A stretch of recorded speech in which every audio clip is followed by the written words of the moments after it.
Viewers welcome back to our YouTube family. അപ്പോൾ നമ്മൾ ക്രിസ്മസിൻ്റെ സിമ്പിളായിട്ട് ഡെക്കറേഷൻസ് കാര്യങ്ങളൊക്കെ നമ്മൾ വീഡിയോ ഇട്ടിട്ടുണ്ടല്ലേ. അപ്പോൾ ഇന്ന് ഒരേ ഫ്ലേവറിലുള്ള 3 കേക്ക് സെയിം മെത്തേഡിൽ സെയിം ഡിസൈനിൽ ചെയ്യണം, ക്രിസ്മസ് തീമിലായിരിക്കണം എന്ന് പറഞ്ഞിട്ടുണ്ടായിരുന്നു. അപ്പോൾ നമുക്ക് ബട്ടർ സ്കോച്ചാണ് കേക്ക് വന്നിട്ടുണ്ടായിരുന്നത്. അപ്പോൾ എൻ്റെ കോളേജ് മീറ്റ്സ് തന്നെ ആയിരുന്നു. അപ്പോൾ 3 kg, അതായത് 1 kg ബേസിൽ അങ്ങനെ 3 കേക്കായിട്ടാണ് ചെയ്യേണ്ടത്. അപ്പോൾ 3 kg ബാറ്റർ തയ്യാറാക്കണം, പിന്നെ ബട്ടർ സ്കോച്ചിൻ്റെ സോസ് തയ്യാറാക്കണം. പിന്നെ ബട്ടർ സ്കോച്ചിൽ സോസിൽ കുറച്ചൊരു മാറ്റം ഞാൻ വരുത്തിയിട്ടുണ്ട്. ഞാൻ ഓൾറെഡി ചെയ്യുന്നതാണ്. അപ്പോൾ വീഡിയോസിലൊന്നും ഞാനത് കാണിച്ചിട്ടുണ്ടായിരുന്നില്ല. അപ്പോൾ കുറേ സ്റ്റുഡൻസ് സബ്സ്ക്രൈബേഴ്സും ചോദിച്ചിട്ടുണ്ടായിരുന്നു, കുറച്ച് ഡിഫറെൻ്റ് ആയിട്ടുള്ള മെത്തേഡ്സ് ഞാൻ പറഞ്ഞു കൊടുത്തിട്ടുണ്ടായിരുന്നു. അപ്പോൾ ഞാനത് വീഡിയോ ഇട്ടിട്ടില്ലല്ലോ എന്ന് വിചാരിച്ചപ്പോഴാണ് ഈ ഒരു കാര്യം ഞാൻ ഓർത്തത്. അപ്പോൾ 3 kg കേക്ക് ബാറ്റർ തയ്യാറാക്കി ബട്ടർ സ്കോച്ചിൻ്റെ സ്പഞ്ച്, എന്നിട്ട് 3 8 ഇഞ്ചിൻ്റെ ടിന്നിലോട്ടേക്ക് മാറ്റിയിട്ട് ബേക്ക് ചെയ്യുന്നുണ്ട് കേട്ടോ. അപ്പോൾ ഈ ഒരു കേക്കിൻ്റെ റെസിപ്പി ഞാൻ ഓൾറെഡി ബട്ടർ സ്കോച്ചിൻ്റെ 1/2 kg 1 kg 1.5 ഒക്കെ വീഡിയോ ഇട്ടിട്ടുണ്ട്. അപ്പോൾ കണ്ടിട്ടാത്തവർ കണ്ടു നോക്കാം. ഇതിൻ്റെ റെസിപ്പി ഞാൻ ഇതിൽ ഇൻക്ലൂഡ് ചെയ്യുന്നില്ല കേട്ടോ. അപ്പോൾ റെസിപ്പിയും കൂടെ ഇൻക്ലൂഡ് ചെയ്ത് കഴിഞ്ഞാൽ നമുക്ക് പിന്നെ ഇത് ഒരു സിനിമ കാണുന്ന പോലെ ഒരുപാട് ലെങ്തി ആയിപ്പോവും. അപ്പോൾ അത്രയും ലെങ്തി ആക്കേണ്ടാത്തത് കൊണ്ടാട്ടോ. അപ്പോൾ നമ്മൾ ബട്ടർ സ്കോച്ചിൻ്റെ സോസ് ഉണ്ടാക്കുന്നതിന് 2-3 ടൈപ്പിൽ ഞാൻ ചെയ്യാറുണ്ട്. അപ്പോൾ ഈ ഒരു മെത്തേഡ് എന്ന് പറയുന്നത് നമ്മൾ ബട്ടർ സ്കോച്ചിൻ്റെ സോസിന് ഇപ്പം 2 ടൈപ്പിലുണ്ട്. ഒരു മെത്തേഡ് ഞാൻ പറഞ്ഞുതരാം കേട്ടോ. 1 കപ്പ് ഷുഗർ ആണെങ്കിൽ 1 കപ്പ് വിപ്പിംഗ് ക്രീം, പിന്നെ ഹാഫും ചെയ്യാം കേട്ടോ.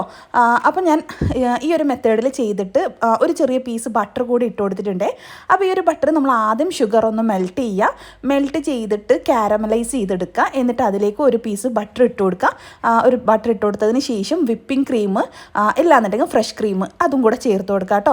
അത് ചേർത്തിട്ട് ഇതുപോലെ സോസ് ആക്കിയിട്ട് ഞാൻ പകുതി മുക്കാലും എടുത്ത് മാറ്റി മുകളിൽ ഗനാഷിന് പകരം നമ്മൾ ഒഴിക്കാൻ വേണ്ടിയിട്ടാണ് അതിലേക്ക് ഞാൻ ഗ്രേറ്റ് ചെയ്തിട്ടുള്ള 1/2 കപ്പ് വൈറ്റ് ചോക്ലേറ്റ് കൂടെ ഗ്രേറ്റ് ചെയ്തിട്ട് ഇട്ട് കൊടുത്തിട്ടുണ്ട് കേട്ടോ. അത് ജസ്റ്റ് ഒന്ന് ചൂടാക്കിയിട്ട് അതിലേക്ക് 1-2 ഡ്രോപ്സ് നമ്മുടെ ബട്ടർ സ്കോച്ചിൻ്റെ ടൈഗറിൻ്റെ മിക്സും കൂടെ ചേർത്തുകൊണ്ടാണ് കേട്ടോ ഈ കളറ്.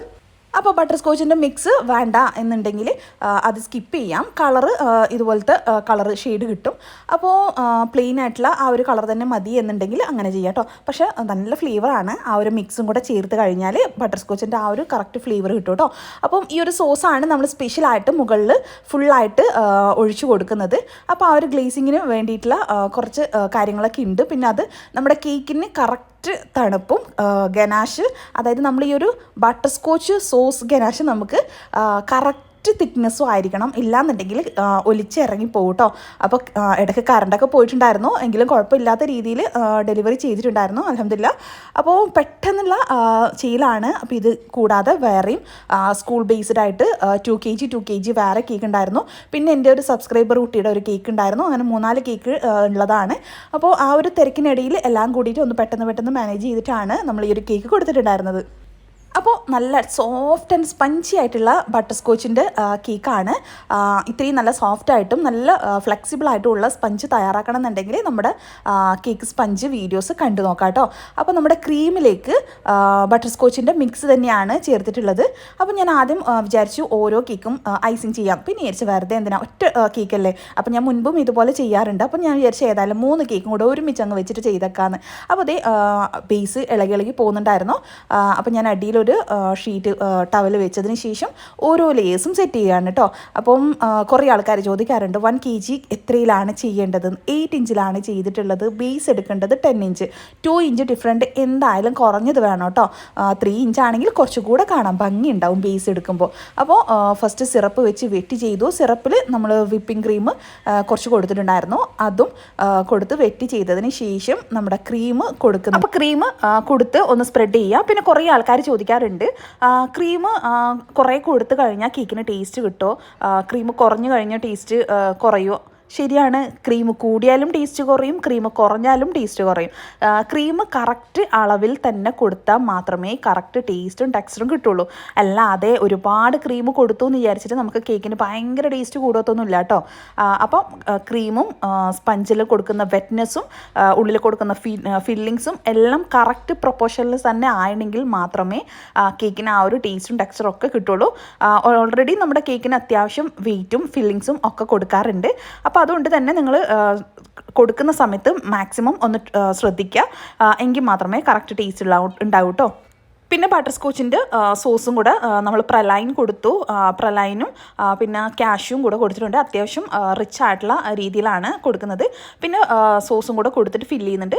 ആ ഒരു സോസും ഇതൊക്കെ വന്നെങ്കിൽ മാത്രമേ ബട്ടർ സ്കോച്ചിൻ്റെ ആ ഒരു ടേസ്റ്റ് കറക്റ്റ് കിട്ടുള്ളൂ. അല്ലാതെ നമ്മൾ ഷോപ്പിൽ നിന്ന് വാങ്ങുന്ന സോസും മറ്റുള്ളതും ഒക്കെ ചേർക്കുന്ന സമയത്ത് എനിക്ക് കുറച്ചൊരു വ്യത്യാസമായിട്ട് തോന്നിയിട്ടുണ്ട് കേട്ടോ. നമ്മൾ ഹോം മെയ്ഡായിട്ട് ചെയ്യുന്നതും അല്ലാതെ വാങ്ങുന്ന ക്രഷും തമ്മിൽ നല്ല വ്യത്യാസമുണ്ട്, നല്ല ഡിഫറൻറ്റ് ഉണ്ട് കേട്ടോ. അപ്പോൾ നമ്മൾ ഹോം മെയ്ഡായിട്ട് തയ്യാറാക്കുന്നതിൻ്റെ ടേസ്റ്റാണ് ഏറ്റവും കൂടുതൽ മുന്നിട്ട് നിൽക്കുന്നതായിട്ട് എനിക്ക് തോന്നിയിട്ടുള്ളത്. അപ്പോൾ ഞാൻ ഇങ്ങനെ തന്നെയാണ് കൂടുതലും ചെയ്യാറുള്ളത്. അപ്പോൾ ഫസ്റ്റ് ലെയറൊക്കെ ഫില്ല് ചെയ്തതിന് ശേഷം സെക്കൻഡ് ലെയർ കൊടുത്തു. സ്പഞ്ച് വെറ്റി ചെയ്യുക. നമ്മൾ സ്പഞ്ച് വെറ്റി ചെയ്യുന്ന സമയത്തും ഓരോ ലെയേഴ്സിനും ഡിഫറെൻ്റ് ആണ് വെറ്റ്നെസ്സും കൂടെ വരുന്നത്. അപ്പോൾ അതും കൂടെ ഒന്ന് ശ്രദ്ധിച്ചേക്ക് കേട്ടോ. അപ്പോൾ ഒരുപാട് കാര്യങ്ങൾ കുറേ ആൾക്കാർ ചോദിക്കാറുണ്ട്. പിന്നെ കുറേ വീഡിയോസിൽ ഞാൻ ഒരുപാട് കാര്യങ്ങൾ വിശദീകരിച്ച് പറയാറുണ്ട്. അപ്പം പല വീഡിയോസും പല ആൾക്കാരും കാണാത്തത് കൊണ്ടാണ് വീണ്ടും വീണ്ടും സംശയം കൊണ്ടുവരുന്നത്. അപ്പം നമ്മുടെ ബേക്കിംഗ് ക്ലാസ്സിൻ്റെ വീഡിയോസൊക്കെ കണ്ടു കഴിഞ്ഞാൽ നിങ്ങൾക്ക് കറക്റ്റായിട്ട് മനസ്സിലാവും. ബേക്കിംഗ് ക്ലാസ് ഫ്രീ ബേക്കിംഗ് ക്ലാസ്സും നമ്മൾ യൂട്യൂബിൽ വീഡിയോസ് ഒരുപാട് ഇട്ടിട്ടുണ്ട്, പല പാർട്ടായിട്ട്. അപ്പോൾ അതിൽ എല്ലാ കാര്യങ്ങളും ഡീറ്റെയിൽ ആയിട്ട് പറഞ്ഞിട്ടുണ്ട്. അത്യാവശ്യം ഒരുപാട് ആൾക്കാർക്ക് യൂസ്ഫുൾ ആയിട്ടുണ്ടെന്ന് പറഞ്ഞിട്ട് ഒരുപാട് കമൻറ്റ്സ് വരാറുണ്ട് കേട്ടോ. അപ്പോൾ ആ ഒരു വീഡിയോസ് നിങ്ങൾ കണ്ടിട്ടില്ല എന്നുണ്ടെങ്കിൽ ഒന്ന് ചാനലിൽ കയറിയിട്ട് കണ്ടു നോക്കുക. അപ്പോൾ നിങ്ങൾക്ക് എന്തായാലും അത് യൂസ്ഫുൾ ആയിരിക്കും. നിങ്ങൾക്ക് കൂടുതൽ സംശയങ്ങൾ ഇല്ലാതാവാനും ചാൻസ് കൂടുതലാട്ടോ. അപ്പോൾ നമ്മൾ മൂന്നാമത്തെ ലെയേഴ്സും കൂടെ കൊടുത്തു. കൊടുക്കുന്നതിനിടയിൽ ഞാൻ പെട്ടെന്ന് ഓർത്തില്ല, സ്പഞ്ചൊക്കെ നമ്മൾ വെറ്റ് ചെയ്തു. അപ്പോഴാണ് പെട്ടെന്ന് ഓർത്തത് സോസ് കൊടുത്തില്ലല്ലോ. അപ്പോൾ സോസ് കൊടുക്കാതെ പിന്നെ എങ്ങനെയാണ് ബട്ടർ സ്കോച്ച് ആവുക അല്ലേ? അപ്പോൾ ഞാൻ വീണ്ടും സ്പഞ്ച് ഓരോന്നെടുത്ത് മാറ്റി അതിനുശേഷം സോസും കാര്യങ്ങളൊക്കെ ഫില്ല് ചെയ്ത് കൊടുത്തു കേട്ടോ. അപ്പോൾ സോസ് കൊടുക്കുന്ന സമയത്ത് അത്യാവശ്യം തിക്നെസ് ഉണ്ടാവും. ഒരുപാട് തിക്കായിട്ട് നമുക്ക് ഒഴിക്കാൻ പറ്റുന്നില്ല എന്നുണ്ടെങ്കിൽ ചൂടുവെള്ളത്തിലൊന്ന് ഈ ഒരു സോസ് ഇറക്കി വെച്ചിട്ട് ഒന്ന് ലൂസാക്കി എടുക്കാം കേട്ടോ. ഓവർ ടൈറ്റായി കഴിഞ്ഞാലും കൂടുതൽ ഫ്രിഡ്ജിലേക്ക് വെക്കുന്ന സമയത്ത് ഭയങ്കരമായിട്ട് തിക്നെസ് ആയിപ്പോവും. അപ്പോൾ കഴിക്കുന്ന സമയത്ത് കറക്റ്റ് ആ ഒരു ടേസ്റ്റ് കിട്ടില്ല. അത് ഭയങ്കര ഒരു ചുയി ടൈപ്പ് ആയിപ്പോയി മാറും കേട്ടോ. പിന്നെ മറ്റുള്ള കേക്കും കാര്യങ്ങളൊക്കെ ചെയ്യുന്നതിനിടയിൽ ഈ ഒരു സ്പഞ്ച് വെച്ച സമയത്ത് ടൈം ഞാൻ നോക്കിയിട്ടുണ്ടായിരുന്നില്ല. ഓഫ് ചെയ്തിട്ടും ഞാൻ അവിടെ തന്നെ വെച്ച്. അപ്പോൾ കുറച്ച് ചെറുതായിട്ടൊന്ന് കളർ ചേഞ്ച് ആയിട്ടുണ്ടായിരുന്നു. എന്നാലും അത് കളയണമെന്നൊന്നുമില്ല, എങ്കിലും ഞാൻ അത് കട്ട് ചെയ്ത് മാറ്റി കളഞ്ഞിട്ടുണ്ട്. അത് വെറ്റ് ചെയ്തതിന് ശേഷം വെട്ടിക്കളഞ്ഞതിന് ശേഷം ബാക്കി ഐസിങ്ങും കാര്യങ്ങളൊക്കെ ചടപടിയെന്ന് പറഞ്ഞിട്ട് പെട്ടെന്ന് ചെയ്ത് തീർക്കണം. കാരണം ഇതല്ലാതെ വേറെയും മറ്റുള്ള കേക്ക്സുകളൊക്കെ ഉണ്ട്. നമ്മുടെ ബേക്കേഴ്സിന് ക്രിസ്മസ് ന്യൂ ഇയർ എന്ന് പറയുന്നത് ചാകരയാണ്. ആ ഒരു കേക്കിൻ്റെ സീസൺ ആയതുകൊണ്ട് തന്നെ നമുക്ക് ഓരോ കേക്കിനും ഒരുപാട് ഡിസൈൻസോ ഒരുപാട് മെനക്കെട്ടോ നമുക്ക് ഇരിക്കാനുള്ള ടൈം കിട്ടില്ല. ബാക്കിയുള്ളതൊക്കെ സിമ്പിളായിട്ടുള്ള ഡെക്കറേഷൻസും സിമ്പിളായിട്ടുള്ള ഡിസൈൻസൊക്കെ കൊടുത്തിട്ട് പെട്ടെന്ന് നമ്മൾ തിരക്കുകൾ കുറക്കാനാണ് ശ്രമിക്കാറുള്ളത്. അപ്പോൾ അതുകൊണ്ട് തന്നെ നമ്മൾ ക്രീമിൽ ബട്ടർ സ്കോച്ചിൻ്റെ മിക്സ് കൊടുത്തിട്ട് ഈ ഒരു കളറാക്കി. കാരണം കസ്റ്റമർ പറഞ്ഞിട്ടുണ്ടായിരുന്നത് മുൻപ് വാങ്ങിയ കേക്കിൻ്റെ പേര് ഓർമ്മയില്ല, പക്ഷേ ഇത് ചന്ദന കളറിലാണ് കേക്ക് ഉണ്ടായത് എന്ന് പറഞ്ഞിട്ടുണ്ടായിരുന്നു. അപ്പോൾ ആ ഒരു ഏകദേശം പറഞ്ഞപ്പോഴാണ് ഞാൻ ബട്ടർ സ്കോച്ച് ആണോ എന്ന് ചോദിച്ചു. അത് തന്നെ എന്ന് പറഞ്ഞിട്ട് ലാസ്റ്റ് അതാണ് അവർ പറഞ്ഞിട്ടുണ്ടായിരുന്നത്. അതുകൊണ്ട് ഞാൻ ബട്ടർ സ്കോച്ചിൻ്റെ സോസ് തന്നെയാണ് ക്രീമിലേക്ക് കൊടുത്തിട്ടുണ്ടായിരുന്നത്. പ്രത്യേകിച്ച് എക്സ്ട്രാ കളേഴ്സോ മറ്റുള്ള കളേഴ്സും ഒന്നും ഞാൻ ചൂസ് ചെയ്തിട്ടുണ്ടായിരുന്നില്ല. അപ്പോൾ സെക്കൻഡ് ഐസിങ്ങും സെയിം കളറിൽ തന്നെ കൊടുത്തു. അപ്പോൾ ബട്ടർ സ്കോച്ചിൻ്റെ ആ ഒരു ടേസ്റ്റും ടെക്സ്ചറും ഒക്കെ നമ്മൾ ക്രീമിലും ഫില്ലിങ്സിലും ഒക്കെ കൊടുക്കുന്നുണ്ട് കേട്ടോ. അപ്പോൾ പല കസ്റ്റമേഴ്സും പല കേക്ക്സിൻ്റെയും പേര് ഓർമ്മയുണ്ടാവില്ല, പല ഡിസൈൻ ഓർത്തിട്ടൊക്കെയാണ് അവർ പറയുക. മുൻപ് ഇങ്ങനെ ചെയ്തു തന്നിട്ടുണ്ടായിരുന്നില്ലേ, മുൻപ് അങ്ങനെ ചെയ്തു തന്നിട്ടുണ്ടായിരുന്നില്ലേ, ആ ഒരു കേക്ക് ഈ ഒരു കേക്ക് എന്നൊക്കെ പറയുമ്പോൾ അങ്ങനെയാണ് നമ്മൾ ഓരോ കേക്കിൻ്റെ പേരും അവർക്ക് പറഞ്ഞു കൊടുക്കുന്നത്. ചില ആൾക്കാർക്ക് ഒക്കെ ഓൾറെഡി എല്ലാ കേക്ക്സിൻ്റെയും നെയിംസും കാര്യങ്ങളൊക്കെ അറിയാം. അപ്പം അവർക്ക് വേണ്ടിയിട്ട് 3 ക്രിസ്മസ് തീമായിട്ടാണ് നമ്മൾ ചെയ്തു കൊടുക്കുന്നത്. അപ്പോൾ സിമ്പിളായിട്ടുള്ള ഡെക്കറേഷൻസാണ് പറഞ്ഞിട്ടുള്ളത്. അപ്പോൾ ബട്ടർ സ്കോച്ചിൻ്റെ ആ ഒരു കളർ കോമ്പിനേഷനും പിന്നെ സോസും കൂടി വെച്ചിട്ടാണ് നമ്മൾ ഈ ഒരു ഡിസൈനിങ് കൊടുത്തിട്ടുള്ളത്. പിന്നെ നമ്മുടെ നോർമലി ചെയ്യുന്ന ബട്ടർ സ്കോച്ചിൻ്റെ സോസ് ഫുൾ കവറിങ് ചെയ്ത് പിന്നെ അതിൻ്റെ മുകളിലായിട്ട് നമ്മൾ ക്രിസ്മസിൻ്റെ കുറച്ച് സ്റ്റിക്കേഴ്സും കാര്യങ്ങളൊക്കെയാണ് വെക്കുന്നത്. നമ്മൾ ഫോട്ടോ പ്രിൻറ്റും കാര്യങ്ങളൊക്കെയാണ് വെക്കുന്നത്. സൈഡൊക്കെ ഒന്ന് ഷാർപ്പ് എഡ്ജ് ചെയ്തതിന് ശേഷം നമ്മൾ ലൈൻസ് ഉള്ള സ്ക്രീപ്പർ വെച്ചിട്ട് ഒന്ന് സൈഡ് ലൈൻസ് കൊടുക്കുന്നുണ്ട്.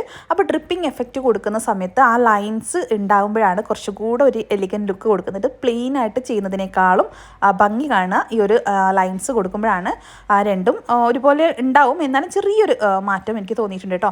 അപ്പോൾ ഞാൻ മുകൾ ഭാഗമൊക്കെ ഒന്ന് ഷാർപ്പ് ചെയ്ത് ഒരു കേക്ക് എടുത്ത് ഫ്രിഡ്ജിൽ വെച്ചു.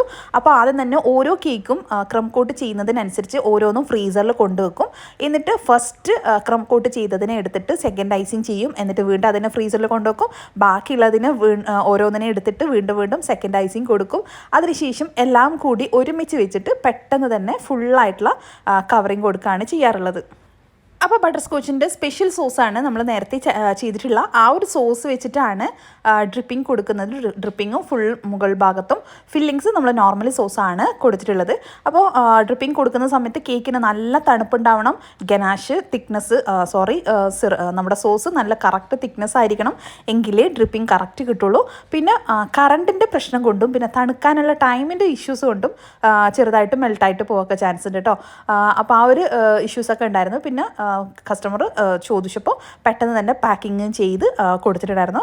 മാഷാഅല്ലാഹ് നല്ല ഫീഡ്ബാക്കാണ് കിട്ടിയിട്ടുണ്ടായിരുന്നത്. നമ്മൾ സൈഡിൽ പൈപ്പിംഗ് ബാഗിലാക്കിയിട്ട് ഡ്രിപ്പിംഗ് കൊടുത്തു. മുകൾ ഭാഗത്ത് ഫുള്ളായിട്ട് കവർ ചെയ്തിട്ടാണ് കൊടുക്കുന്നത്. അപ്പോൾ മുകൾ ഭാഗത്ത് പൈപ്പിംഗ് ബാഗ് വെച്ചിട്ട് ചെയ്തിട്ടില്ല, സ്പൂൺ വെച്ചിട്ട് ഞാൻ കോരി ഒഴിക്കുകയാണ് ചെയ്തിട്ടുള്ളത്. എന്നിട്ട് പാലറ്റ് നൈഫ് ഒന്ന് വെള്ളത്തിൽ ഡിപ്പ് ചെയ്തിട്ട് ജസ്റ്റ് ഒന്ന് സ്ക്രേപ്പ് ചെയ്തെടുത്തു. കുറച്ച് സ്ഥലത്തു നിന്നൊക്കെ നമ്മുടെ കൈ വെച്ച് ചെയ്യുന്ന സമയത്ത് കുറച്ച് നീങ്ങിക്കഴിഞ്ഞാൽ അവിടെ വൈറ്റ് പോർഷൻ കാണും, അവിടെ വീണ്ടും കുറച്ചും കൂടെ ഒഴിച്ചു കൊടുക്കുന്നുണ്ട്. അപ്പോൾ ഈ ഒരു സോസ് കുറച്ച് തിക്നെസ് ആയിക്കഴിഞ്ഞാൽ കറക്റ്റ് ആ ഒരു ഭംഗി കിട്ടില്ല കേട്ടോ.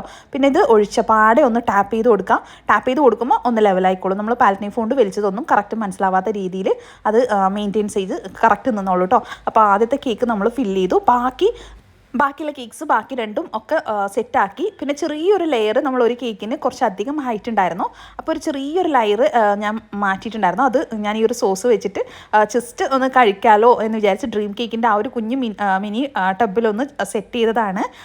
അപ്പോൾ ചെറിയൊരു പീസ് നമ്മൾ കട്ട് ചെയ്യുന്ന സമയത്ത് ചെറിയൊരു പീസ് എടുത്തതേ ഉള്ളൂ. അതൊന്ന് ടേസ്റ്റ് നോക്കാമല്ലോ എന്ന് വിചാരിച്ചിട്ട്, അല്ലാതെ നമ്മൾ ഒരുപാട് ഹൈറ്റ് കൂടിക്കഴിഞ്ഞാൽ കട്ട് ചെയ്തൊന്നും കളയാറില്ല. ഇതൊന്ന് ടേസ്റ്റ് നോക്കാമല്ലോ എന്ന് വിചാരിച്ചിട്ട് ചെയ്തത് കേട്ടോ. അപ്പോൾ ബട്ടർ സ്കോച്ചിൻ്റെ സോസും സിറപ്പും പിന്നെ നട്ട്സും അതൊക്കെ കൊടുത്തിട്ട് ആ ഒരു സ്പെഷ്യൽ സോസൊക്കെ ഒഴിച്ചിട്ടാണ് നമ്മൾ ഈ ഒരു മിനി രീതിയിലുള്ള ആ ഒരു ഡ്രീം കേക്ക് മോഡലിൽ ചെയ്തിട്ടുള്ളത് കേട്ടോ. പിന്നെ ഇതിൻ്റെ ബാക്കി കുറച്ച് ചോക്ലേറ്റ് ഗനാഷൊക്കെ ചേർത്തിട്ടുണ്ടായിരുന്നു. പിന്നെ അതൊന്നും ഞാൻ വീഡിയോസിൽ എടുത്തിട്ടുണ്ടായിരുന്നില്ല.